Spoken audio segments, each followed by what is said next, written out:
Hello everyone. Today I am going to discuss about the policies on agrarian reform from the pre-colonial period, Spanish period, American period, Japanese occupation, up to the post-war interventions of agrarian reform. So this report is to be followed by my co-reporter, Ms. Christian Deacon. She will discuss to you the agrarian reform efforts under Marcos post-1986 agrarian reform to the Carper and the future of agrarian reform in the Philippines. Now let's start. Agrarian reform is essentially the rectification of the whole system of agriculture. So when we say agrarian reform or agrarian, this relates to the cultivated land or the cultivation of land, whereas reform is the making changes typically social, political, economic, or practices in order to improve it. And also the rectification of the whole system. Rectification is the action of putting something right. So agrarian reform is an important aspect of the Philippine economy because kalahati ng population sa Philippines is employed in the agricultural sector and most of the citizens do live in the rural areas. It is centered on the relationship between the production and distribution of land among farmers. It is also focused on the political, economic class character of the relations of production and distribution sa pagbabahagi ng lupa in farming and related enterprises, and as to how these connect to the wider class culture. So, sa pamamagitan ng tunay at komprehensibong agrarian reform, mas makakamit ng Pilipinas ang agricultural potential at maiaangat ang mga Pilipino sa sektor ng agrikultura na sa napakatagal na panahon ay nagdusa sa kahirapan at walang kasiyahan, di sila nakontento. And we are very lucky that we live through these days dahil di natin naranasan ng mga naranasan ng ating mga ancestors. So, in our attempt to understand the development of agrarian reform in the Philippines, we turn our attention to our country's history, especially our colonial past, where we could find the root of the agrarian youth in the country has experienced up to this very day. So, in this topic, we will learn the value of history as history helps our today. Sabi nga nila, without history, mistakes are doomed to repeat. So, we learn from the past, ika nga. So, bago tayo dumako sa colonial times, let us first discuss the pre-colonial times. So, during the pre-colonial times, our ancestors do believe that this land is ours. God gives this land to us. So, in the pre-colonial times, the land was commonly owned by the community known as barangay. So, this barangay is a small unit of government consisting of 30 to 100 families administered by the chiefs. So, everyone in the barangay, regardless of the status, had access on the land and mutually shares resources and fruits of their labor. They believe in practice the concept of stewardships, where relationship between man and nature is important. The land cultivation during the pre-colonial times was done commonly by kaingin system or the slash and burn method, wherein land was cleared by burning the bushes before planting the crops, or either land was plowed and harrowed before planting.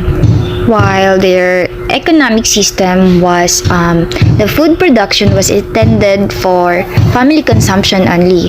Later, neighboring communities were engaged in a barter trade. Barter trade, yung pagpapalit-palit ng produkto. Kunwari, yung sa akin is isda at sa'yo yung gas, mag-change tayo, ganon. So, some even trade their agricultural products with luxury items of some foreign traders like Chinese, Arabs, and Europeans. Now, let's proceed to the leasing and selling of lands. So, the Maragtas Code seems to be the only recorded transaction of land sales during this time. This tells us about the selling of the Panay Island by the natives to the 10 Bornean Datus in exchange of a golden salakot na long gold necklace. So, the Panay Island was located at the central Philippines, particularly the western part of Visayas. So, it is a triangular island surrounded by Sibuyan, Visayan, and Gatnang, Sulu. They also have the Code of Luaranzas. So this code is an ancient written laws of Muslims before. So it contains the provision of contract of cultivated lands. Now, let's proceed to the Spanish period of agrarian reform. During their colonization, they brought us the system of pueblo agriculture, where rural communities, often dispersed and scattered in nature, were organized into pueblo and given land to cultivate. And each Christianized native family is given a 4 to 5 hectares of land to cultivate.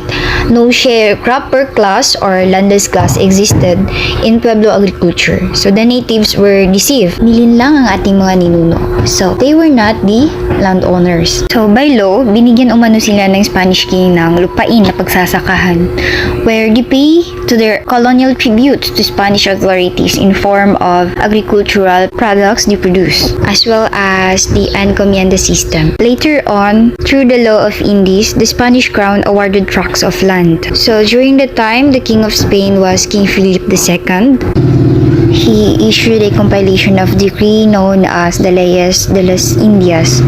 Ito na nga, yung the Laws of Indies. This law represented as an attempt of King Philip na mag-establish ng uniform and extensive urban plan of the colonies. So this specifies that the towns should be established in vacant places or in areas where natives allow them. King Philip awarded a tract of lands to first, religious orders or yung mga pare. And next is the repartimientos for Spanish military as a reward for the service. The third one is the Spanish encomenderos o yung mga namamahala ng lupa. These encomenderos have the right to receive tributes from our ninunong magsasaka. The natives within these areas became mere tillers working for a share of crops. They did not even have any rights to the land. So, in the encomienda system, abusive encomienderos collected more tributes that became the land rentals from the natives living in the area. From this encomienda system, the hacienda system was developed. So, at the beginning of 19th century, the Philippines as a colony of Spain implemented policies that would mainstream the country to the world of capitalism. So capitalism is often taught as an economic system in which private actors own and control the property in accord with their interest, and demand supply freely set prices in markets in a way that can serve the best interests of the society. So the Philippines has then become the exporter of raw materials and importer of finished goods. So when we say exporter of raw materials, for example, is chili.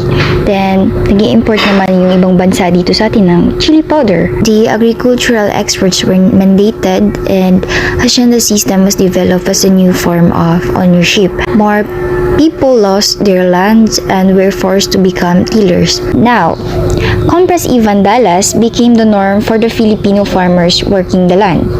They were made to sell products at a very low price or surrender their products to the encomenderos who resold it at profit. Filipinos in the encomienda were also required to render services to their encomenderos that were unrelated to farming, such as personal services on public and religious work and as a household help to encomenderos. Now, let's proceed to the limitations of land ownership during the Spanish period. So, King Philip made a law in 1965 ordering landholders to register their land holdings. Only those who were aware of these decrees benefited. They will receive such as the cedula.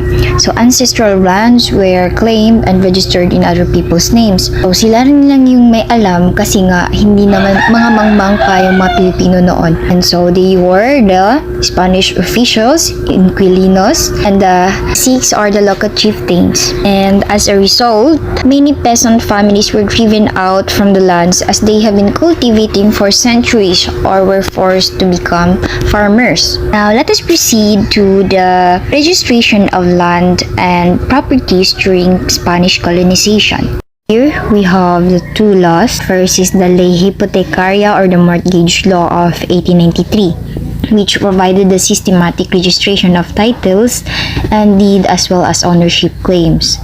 This mainly a law on registration of properties rather than the mortgage law. So the second one is the Mara Law or the Royal Decree of 1894. So this law is where farmers and landholders were given 1 year to register their agricultural lands to avoid declaration of it as state property. Okay, next. The first Philippine Republic. So it was established in 1899 under the pamumuno of General Emilio Aguinaldo, who attempted to confiscate large landed states, especially the fire lands. The lands were shared by Augustinians, Dominicans, and Pre-Collects. However, the Republic was short-lived. Aguinaldo's plan was never implemented. So, bakit nga ba hindi na-implement? It is because the entrance of the Americans would signal a new era of colonialism and imperialism in the Philippines. So, eto na yung second colonizers ng Philippines. The Americans.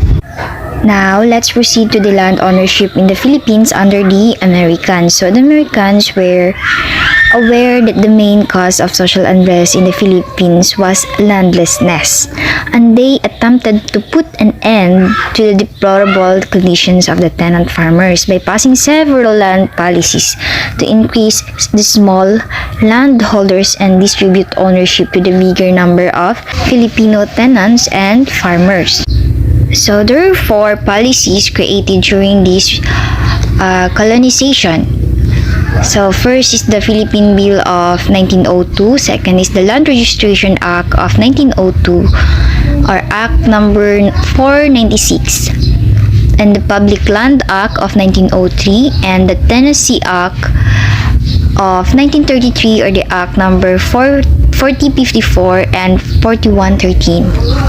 The Philippine Bill of 1902 provided regulations on the disposal of public lands. A private individual may own 16 hectares of land while corporate landholders may have 1,024 hectares. Americans were also given rights to own agricultural lands in the country. The Philippine Commission also enacted the Second Act,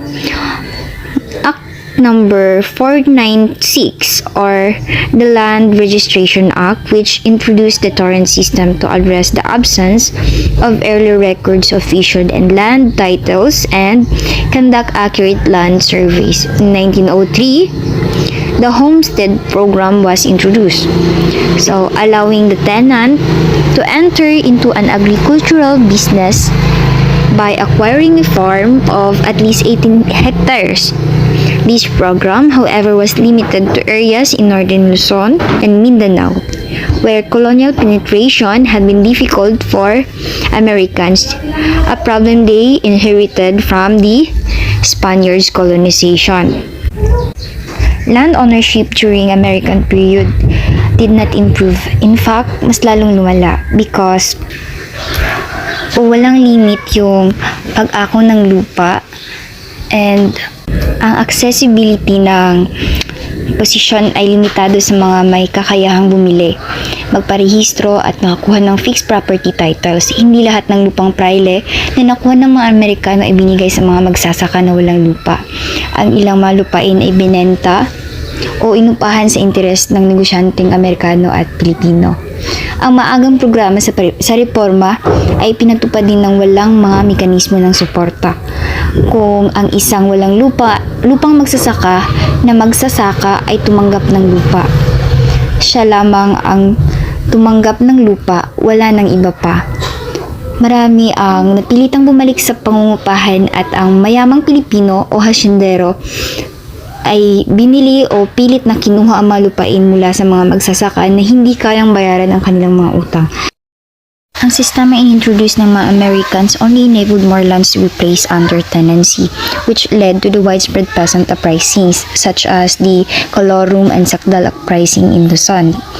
Peasants and workers found refuge from Mileran movements that gave them hope that change could still happen through militancy.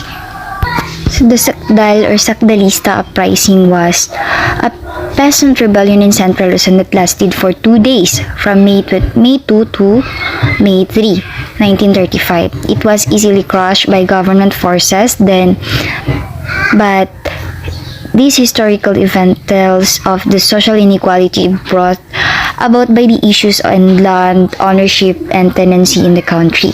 So the Filipino word sakdal means to accuse, which is the title of the newspaper helmed by Benigno Ramos. He rallied support from Manila and neighbor provinces through the publication, which led to the establishment of Partido Sakdalista in 1933. They demanded reforms from the government such as the abolition of taxes or the equal or common ownership of land, among others. They also opposed the dominant Nacionalista Party's acceptance of gradual independence from the United States and instead demanded immediate severance of ties with America. For a new party with a small clout, they did well in the 1934 general elections, scoring three seats in the House of Representatives and several local posts. This encouraged them to accept an uprising in 1935. Upon being crushed, Ramos fled to Tokyo and Partido Sakdalista collapsed. Now let's proceed to the Commonwealth period of agrarian reforms. During the years of Commonwealth government, the situation further worsened as peasant uprisings increased and landlord-tenant relationship became more desperate. President Quezon laid down a social justice program focused on the purchase of haciendas, which were to be divided and sold to tenants. His administration also created the National Rice and Corn Corporation, or NARIC, to assign public defenders to assist peasants in court battles for their rights to the land, and the Court of Industrial Relations to exercise jurisdictions over disagreements arising from landowner-tenant relationship. The Homestead Program also continued through the National Land Settlement Administration, or the NLSA. Efforts toward agrarian reform by the Commonwealth period failed because of many problems such as the budget allocation for the settlement program and the widespread peasant uprisings. World War II put a halt to all interventions to solve these problems as the Japanese occupied the country. During Japanese occupation, the Central Luzon Plain is a rich agricultural area where a large peasant population work as a tenant farmers on a vast estate. The visible contrast between the wealthy few and the poverty-stricken masses was the responsible for periodic peasant revolts during the Spanish period of Philippine history. Because of this, the Hukbalahap Rebellion was created. So, the Hukbalahap stands for the Hukbo ng Bayan laban sa mga Hapon. So, Hukbalahap controlled whole areas of Central Luzon. Landlords who supported the Japanese lost their lands to peasants, while those who supported the Hooks earned fixed rentals in favor of the tenants. Now let's proceed to the post-war interventions toward agrarian reform. So rehabilitation and rebuilding after the war were focused on providing solutions to the problems of the past. The administration of President Rojas passed Republic Act No. 34 to establish 70 to 30 sharing arrangement between tenant and landlord, respectively, which reduced the interest of landowners' loans to tenants at 6% or less. The government was also attempted to redistribute hacienda lands, falling prey to those of similar attempts since no support was given to small farmers who were given lands. Under the term of President Elpidio Quirino, the Land Settlement Development Corporation, or LASIDECO, was established to accelerate and expand the resettlement program for peasants. This agency later on became the National Settlement and Rehabilitation Administration, or the NARA program, under the administration of President Ramon Magsaysay. Magsaysay saw the importance of pursuing genuine land reform program and convinced the Congress, majority of which were landed elites, to pass legislation to improve the land reform situation. Republic Act 1199 or the Agricultural Tenancy Act was passed to govern the relationship between landholders and tenant farmers, protecting the tenurial rights of the tenanta and enforce the tenancy practices.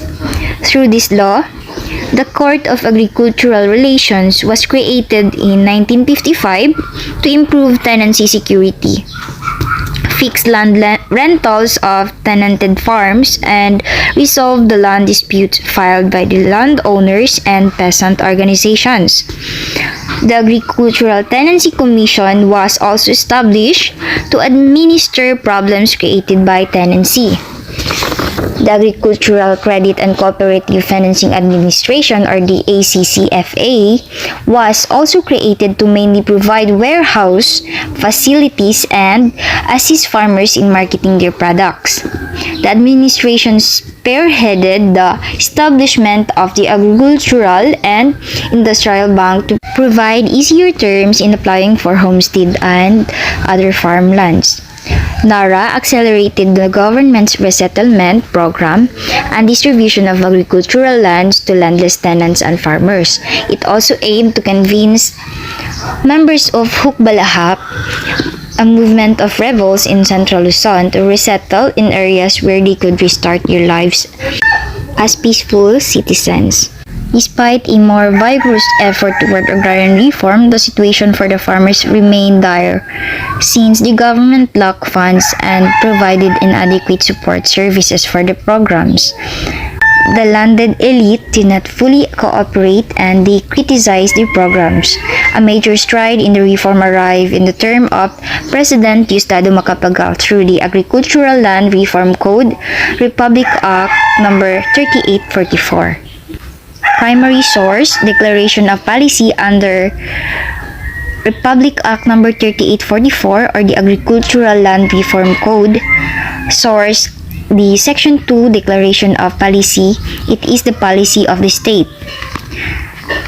First, to establish owner-cultivatorship and economic family-sized farm as the basis of Philippine agriculture and, as a consequence, divert landlord capital in agriculture to industrial development. Second is to achieve a dignified existence for the small farmers for free, pernicious institutional restraints and practices.